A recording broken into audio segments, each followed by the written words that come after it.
ए कोण तू ए तू काय करतो इथे? काय माझं घर आहे. आत नाही जाऊ शकत ना. शी, तू दारू पिऊन आलास? तुला लाज वाटते का रे? हा, मी विचार करते की तू कुठेतरी रडत बसला असशील, तुला वाईट वाटलं असेल, पण तू काय, तुझी मस्त दारू पिऊन एन्जॉयमेंट चालली आहे. दारू काय फक्त एन्जॉयमेंट साठी नसतात ती. दारू या विषयावरून तुझ्याकडनं तत्वज्ञान घ्यावं इतके वाईट दिवस नाही आलेत माझ्यावर. बरोबर बोलतेस. मी दारू पिऊन खरंच रडत होतो. शपथ एन्जॉयमेंट करणार शपथ. बाटली कुठे गेली? बघितलं कुठे गेली बाटली? कसा आहेस रे तू? हा, आत्ताही डोक्यात बाटली आहेस तुझ्या. नाही तू असशील, रडत असशील, पण दारू पिऊनच ना. काय रे? मग काय? हे बघ, मला नाही सुचत यार. मला नाही सुचत यार. रडतायत. दारू प्यायलो ना की. कशाला दारूचं समर्थन करतोयस? काही होणार नाही त्याने. दारू पिऊन माणसं उद्ध्वस्त होतात फक्त. अरे यार तू बस. तुला नाही माहिती माझं दुःख काय. जर गप्प बस. दारू पिऊन दुःख कमी होतं का? हो, तेवढ्या वेळा पुरता होईना विसर पडतो ना असा. आणि दारू उतरल्यावर? उतरलीच यार. किती उतरली ना? उतरलीच. बरं झालं. नाही, मी काय इथे बोलतेय, मला काम आहेत.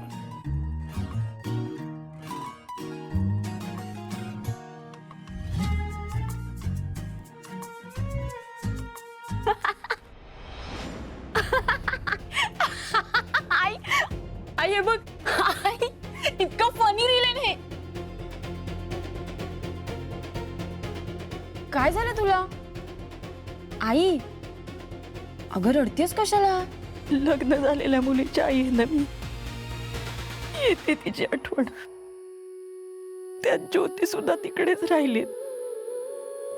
प्रीतीला सोबत व्हावी म्हणून आम्ही गेला, म्हणून प्रीतीचं लग्न लवकरात लवकर उरकावं लागलं. पण आठवण येते आता. जरा एकटं पडल्यासारखं वाटतंय मला. अरे बापरे, आई हे म्हणजे एकदम डेंजर प्रकरण आहे. म्हणजे एकटं पडल्यासारखं कसं वाटेल ग? मी इथेच बसलीये आणि मग मी काय भूत वाटते तुला? हो, एक मिनिट. आई ताप आलाय, बरं नाही वाटत आहे. हे बघ, ही कीर्ती टच कर. हे बघ, इथेच आहे ना मी. तू फक्त शरीरानं इथेस, चित्त कुठं थाऱ्यावर असतं तुझं. तुझं तर जगच वेगळं. तुझं जग म्हणजे हे मोबाईल. आम्ही आपल्या माणसांच्या जगात राहतो बाई. तुझं काय वेगळंच काहीतरी. अरे देवा, काय या बाईचा माझ्या फोनवर डोळा आहे ना, देवाच ठाऊक. सारखं माझ्या फोनला बोलून ना नजर लावेल त्याला. एक काम करते, तुझंच घे. बरं, हा फोन इथे ठेवला.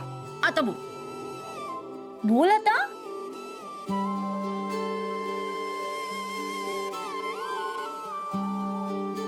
आई काय झालंय? बरं मला सांग, काय करायचंय? अच्छा, तुला रडायचंय. कसं रडायचंय? माझी प्रीती, माझी ज्योती की तुला मग मोठ्याने भोंगा पसरायचंय तुला. माझी प्रीती. म्हणजे मी म्हणतेय तुला जसंही रडायचंय, आय एम रेडी. मी तेच आहे, रडतो. मी आहे बिनधास्त.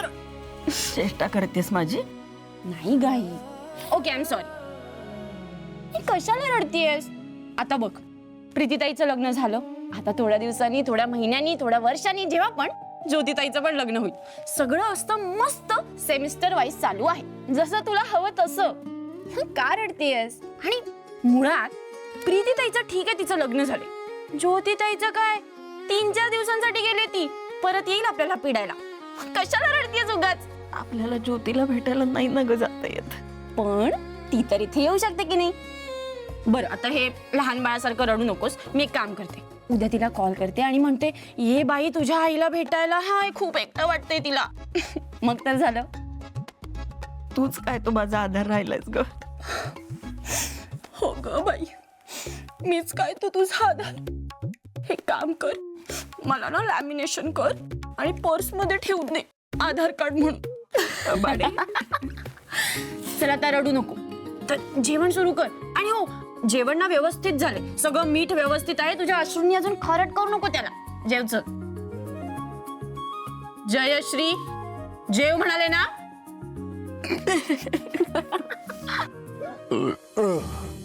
दीप शिस्ते आपले शूज काढ आणि गार्डन मध्ये आई ग आई आई आई आई ग आई ग झोप बघतोय रे. काय करतोयस काय करतोयस. ए, हळू हळू. ए, ए, अरे ए, अरे तुला आधाराची गरज आहे म्हणून. हळू. तुझी काय अवस्था करून घेतली स्वतःची तू. घरच्यांना काय वाटेल तुझ्या. इथे बघ, हे बघ काय वाटेल. काळजीपोटी ना माणसांचा जीव जातो की घरातनं बाहेर गेलेला माणूस दारू पिऊन घरात येईल की नाही याची भीती असते माणसाला. आणि तुझं काय चाललंय. काय रे, तुझी आत्या आहे, लक्ष दे. तुझी आत्या तुझ्यावर केवढं प्रेम करते माहितीये ना. दारू पिताना कधी तिचा विचार केलास का. तिला काय वाटेल. लहानाचं मोठं झालंस ना तिच्या समोर. हा, कधी विचार केलास का तिला काय वाटेल याचा. आणि तुला काय वाटतं रे. इथे बघ, तुला काय वाटतं. हा, तुझ्या या अशा वागण्यामुळे पुरुषोत्तम काकांच्या मनातून जागा निर्माण करू शकशील म्हणून ते तुझा तिरस्कार करतात. ते काय, जगातला कुठलाही माणूस तुझा तिरस्कारच करेल. ती बडबड करते रे माझी माय. जरा गप बसशील का. हा, आई शपथ आजपर्यंत एकाने एवढी बडबड करून येणारा दीपचा नशा उतरवला नव्हता. तू बाय हॅट्सऑफ आहे तुला, हॅट्सऑफ आहे. जा ना आता माझं तोंड. तू कुठे निघाली का एवढ्या रात्रीची. तुला काय करायचंय. तुझ्यासारखी दारू ढोसायला नाही चालली मी. मला काम आहेत म्हणून जाते. आधी जायचं ना, आधी जायचं होतं. एवढा वेळ इथे उभं राहून माझ्या समोर जे काय बडबड बडबड बडबड बडबड बडबड बडबड केली, माझी सगळी उतरवली. आधीच गेली असती तर जरा बरं झालं नसतं का. आता मस्त. तुला आधाराची गरज होती, मला आधाराची गरज नाहीये. येते का डोक्यात. आधाराची गरज नाहीये. मी येतो तुझ्यासोबत. एक मिनिट. काय गरज नाहीये. मी जाईन. तुला माहिती आहे का तिकडे तू रिक्षा काढते तिकडे इथून थोडं पुढे गेलं ना राईटला, तिथे सगळे काय दारुडे असते तिकडे. कायला हसायला कायला. कोण बोलतोय बघा. नाही ते स्वतः दारू पिऊन आलेला मुलगा मला दुसऱ्या दारुड्यांची भीती घालतोय. अगं एक ते दारुडे, मी वेगळं आहे ग. मी फक्त दारू पितो. ते तुला माहिती आहे ते दारुडे, त्यांना काय ते प्यायल्यावर सुचत नाही त्यांना. दारुडा हा दारुडा असतो. त्यात वेगळे प्रकार असतात हे मला माहित नव्हतं. हे बघ, आधी ना स्वतः धड उभं राहायला शिक, मग दुसऱ्यांना आधार देण्याच्या गोष्टी कर. मी उभा आहे. आता एक काम कर, मी येतो तुझ्यासोबत. तू मला तिथून जर कुठे गेली. ए ए ए हे ना सगळं स्वतःच डोकं. अशी नाही, हिच्या मागे जावं लागेल. ऑटो बुक करतो. नको बाहेर मिळेल. चल पटकन.